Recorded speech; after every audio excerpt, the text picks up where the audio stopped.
这个问题想问一下辅助 Niki， 就是他的宝石在这个赛季是没有拿出来过的，想问一下今天拿出来是不是3天训练赛的成果，还是早就来之前的准备的大招？ So this question is for Nikki. So it's the first time you've used Tarek this season. So using it today, is it because you guys prepared for it in advance, or like what's the reason for choosing this champion? Is it on? Yeah.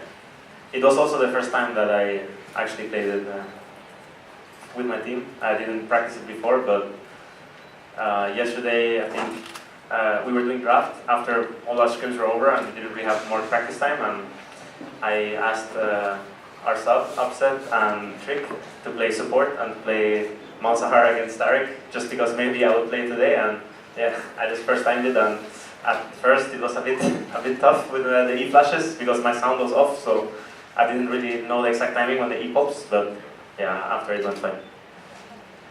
他说其实没有特别计划，然后就是他也是第一次就是跟他的团队一起玩宝石，然后之前没有训练过。那其实是昨天的时候，就是他跟就是 Trick 和 Expect 在一起训练的时候呢，就是让他们玩辅助，然后他打骂打，然后去对线，然后就是打起来觉得效果还不错，然后今天就选了这样的一个英雄上场。然后他说一开始玩的时候，其实还是觉得有一点挑战，因为 E 的技能的放时间算不准。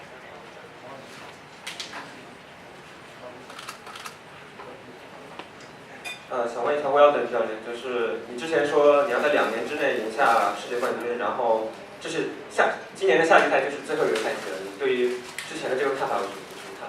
是你自己说法。So this question is for the coach. So you said before that you wanted to win the world champion within 2 years. So Summer Split is the last season, I guess, for this. Do you have any comments on what you said before? It was in 2015, and I said in the next 3 years, and so yeah, a year and a half left. Let's see how it goes. 他说是2015年说的，而且其实还剩就他说的是3年，所以还有1年半，然后他们就好好加油吧。我想问一下 Trick 和教练，就是今天 WE，今天据说我拿出了一套非常全新的体系，是以奥拉夫为核心，然后配加里奥和塔里克组成的一套冲阵体系，这个体系非常具有新意。我想问一下2位，就是说WE 今天的失败是因为他们掏出了这个全新的体系，还是说 WE 的个人实力、团队协作这方面出了一些问题？ Okay, so this question is for both the coach and also for Trick, but Trick's the Korean translator will translate later. So the question is basically, you guys used a very interesting team composition today, which is Galio plus Tarek. So do you think that you guys defeated WE because of this innovative comp, or is it because WE is just, I guess, weaker potential-wise? I think that we didn't win every draft. Like, for example, the first game where we had Galio Tarek, I think that the draft was equal or in favor of WE. So in that game, we were the better team. And then in game 2, we had a much better draft, so we had the ability to win there, just from the draft alone. And after that, I think the drafts were equal, and our team was just better prepared for what they were going to do. So sorry, so for the first game, you don't think it's because of the comp? No, I don't think the comp was as good as it may have looked. 他说并不认为赢 WE 是因为就是完全是因为就是选的英雄的原因，或者是就是团队的原因。其实第一局的话，他们选的英雄，他们认为没有 WE 好，但第2局是他们占了优势，然后第3局的话就是反正他们认为主要的原因就是因为他们比 WE 准备的更好。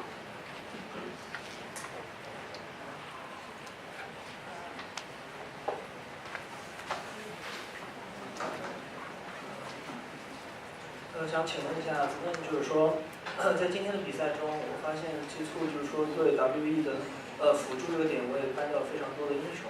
那么想请问一下，这些搬位对今天G2取胜有多大的影响 Okay, so this question is 不好意思，问谁 So this question is for Sven. So in today's competitions, you guys banned a lot of champions, specifically for support role. Is there a reason why you guys chose this kind of, ban? Hello? Oh, sorry. On that side, I think Banning supports is very good. Lulu is destroying everything else, so on that side it's better than Lulu, and then ban Karma afterwards. Also, the bot lane is very good at playing with range supports like Lulu and Karma, and Syra for that matter. I think they like to play through the bot lane, good play with jungler. So I think that banning bot lane champs and junglers is the best against this team. The bot lane is very good at playing winning lanes, but if you remove Lulu, Karma, and Syra from the game, it's much harder to win bot lane, or like win through bot lane. 他说，因为 WE 的下路就是怎么说，下路很擅长推线，而且是擅长用长距离这种英雄，法师类的英雄来推线，比如说露露、卡尔玛还有杰拉，那就是针对这个线去把这些英雄都办掉的话，他们下路打起来会比较占优势。想问一下 G2，就是问一下队长吧，虽然我也不知道队长是谁，就他们这2天到底是进行了哪些训练和改变，能让他们在今天比赛中以一种全新的方式呈现给大家。So this question is for the team captain, whoever that is. So basically the question was, did you guys do any special trainings, or how did you guys prepare for the battle today? Like, are there any changes mentally to lead you guys to victory?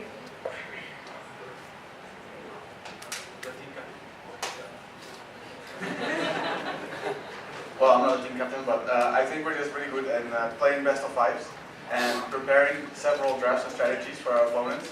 So I think it helped us have more focused practice, just being against one opponent and being able to prepare a few games ahead into the series. I think that's really our strength, because we're really good at adopting our opponent's playstyle and then playing it better. That's how we try to win in Europe. And it's really difficult and very inconsistent in the international stage. But if you have the best of 5 and you can do it, you can pull it off, then it works really well. Also, it's much easier to prepare for an opponent when you have seen how they play and what they like to do. I think in best of 1s you just get surprised all the time, so it's just really hard. Like the game can go either way, but once you actually have seen games from your opponent, it's much easier to prepare and to do well. 所以他们认为是因为他们准备的非常的充分，然后就是因为他们本身也比较擅长打 BO5，那知道打 BO5的时候，他们就是很充分的去准备了很多个不同类型的 ban pick， 然后就是已经打好要怎么说打满5局这种准备吧。而且 Minty 还补充了说，那在打 BO1 的时候，其实很容易就是被惊喜到或惊讶到，就是可能对手会拿出一些不一样的牌，但是 BO5 的时候呢，就没有那么容易就是被惊喜到，而且他们已经看过 WE 打很多场了，然后也都很细心的研究了 WE 的打法，所以是比较容易应付的。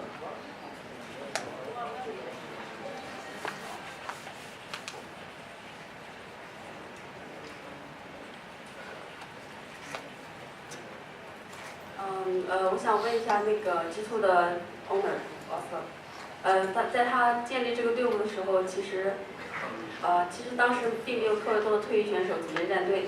想问他这次来到 MSI 之前对队伍的期待是什么？因为在来之前，大部分人对 G2 都是不看好的。然后现在 G2 站到了那个总决赛的舞台上，想问一下他此刻的感想。So this question is for the owner. So I guess when G2 came to MSI, not a lot of people saw too huge of a potential in the team. But now that you guys have made it to finals, do you have any comments about current situation? For the outside, it's really hard to see the work that goes behind every tournament. At the end of the day, people only see the result. So if against TSM, our aggressive play would have backfired and we lose, who knows what happens, right? And it wouldn't have mean that we are a really bad team that didn't qualify for playoffs, but it would have looked like that. So I think that with this tournament, I'm really happy just because people know that whatever is the result, people will know that we gave our best And when I mean we, it's like all of us. You know, the players they spend insane amounts of hours, and when you compare kind of the effort that they put into the game and the love they put into the game with their competitors, I mean, you know, if you would have that context, no one would ever, you know, trash talk them again because they really put a lot of work. You know? So for me, I told them already, you know, it doesn't matter what the result here is. I was super proud because overall the scrims went better and better, and the team is getting better and better, and there is progress. So yeah, you know, for us nothing changes. It just keeps going and keeps going and keeps going until we achieve the highest goal, you know, which is still far away. 他说对他们来说的话，其实没有什么特别期待。就是虽然他们进来的时候大家都不看好他，但其实外界这些舆论其实怎么说呢？对他们来说造成不了很大的影响，也不公平。因为就是有的时候，即便是输了，其实背后的原因也不是因为说他们技不如人，然后其实选手们也都是付出了很多很多的努力。那就是结果无论如何呢，他说他都会以这个战队为豪，而且就算现在已经打到了决赛，他们还是会一样的就是非常努力，然后就是一直努力下去，直到可以就是达到他们最终的目标。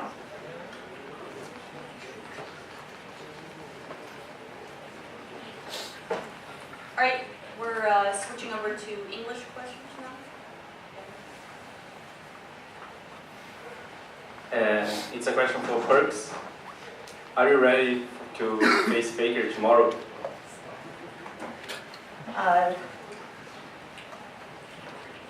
Hello? Yeah, I'm ready. There's nothing else to say. I'm just ready.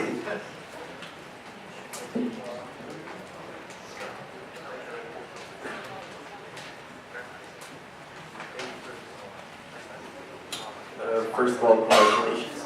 I want to know if you guys, do anyone want to take it, if you guys are ready to take the role of an underdog tomorrow and use the crowd support in your favor, if that can be used in any way.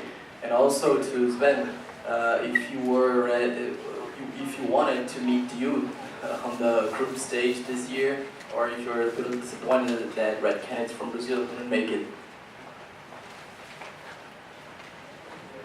I mean, I think it sucks that the event is in Brazil and that the Brazilian team didn't make it to the main event. Like, that sucks for the fans. I agree.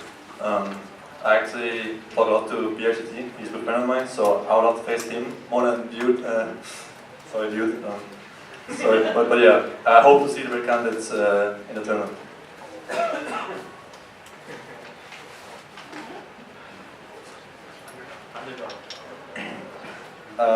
I think the underdog mentality is really nice. Like, going into this match today, I didn't have that much expectations because we got steamrolled 0-2 by World Elite. Like, the hardest losses we had was versus World Elite. But I was really sure with our practice and scouts who's been going and that they prepared for them, I was sure that we could win. But I still didn't have much expectations. So going versus SKT is going to be around the same, just that SKT is actually undisputably the best team in the world. So it's going to be a bit harder, but maybe we can maybe we can surprise them. Maybe. Just maybe.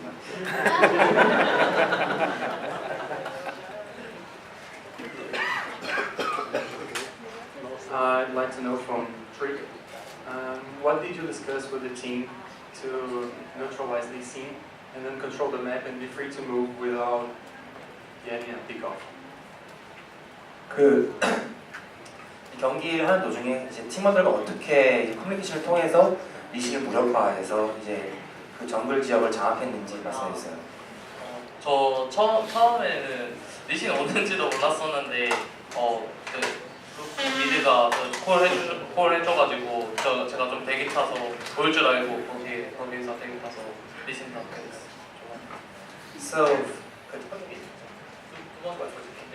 So for the second game, I actually didn't even know that Lee Sin was invading our jungle, but our mid told me that Lee Sin is going in, so I was hiding by the walls, and it was all due to team communication that we were able to catch Lee Sin in the early game. Hello guys, here. I'm Felix from ESPN. First meeting, I never doubted you. I never doubted your team, you know that. My question is for Ocelot, okay. Ocelot, as a pro player, you'll never reach that level of League of Legends. We know that. But now, what kind of person says that? A journalist. God damn it! A journalist. So, but now, as a CEO, as an owner of a team, you are really, really great. You are doing a really, really good job. Better job than, how's the name of that guy? Expecting. Okay, perfect. So, for you, it's a dream come true. You make a team who can reach an international tournament final. And my last question, you in your high-level League of Legends, in your opinion, of course, is better or not than Perkz? Okay, so okay. So, if Perkz could have been playing as good as he is right now in comparison with his opponents against me, then I think I would lose, I think. I don't think I was ever like the best mid laner in the world. I think I was, for 1.5 years, maybe top 3, top 4. I really think so. Then I had some time, you know, perhaps not the best. But as a team owner, you know, I don't have the goal of doing better than anyone. I just don't compare myself with them. I compare myself with the person I want to be, right? So I don't just want to win MSI as G2. I don't just want to win a major in a different game or whatever. I want to make sure that I'm the undisputable best CEO in the world. And I don't compare with Expected, I don't compare with anyone. It's just comparing oranges with bananas, right? I just want to be the best CEO I can be, and I want to make this company the absolute best company in esports. And I think I will achieve it sooner or later.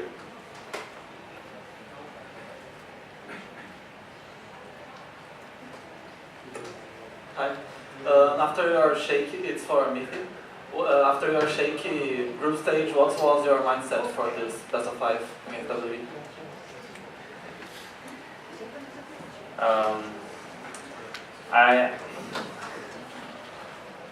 Okay, so I really thought we didn't really have anything to lose because no one had any expectations of us winning.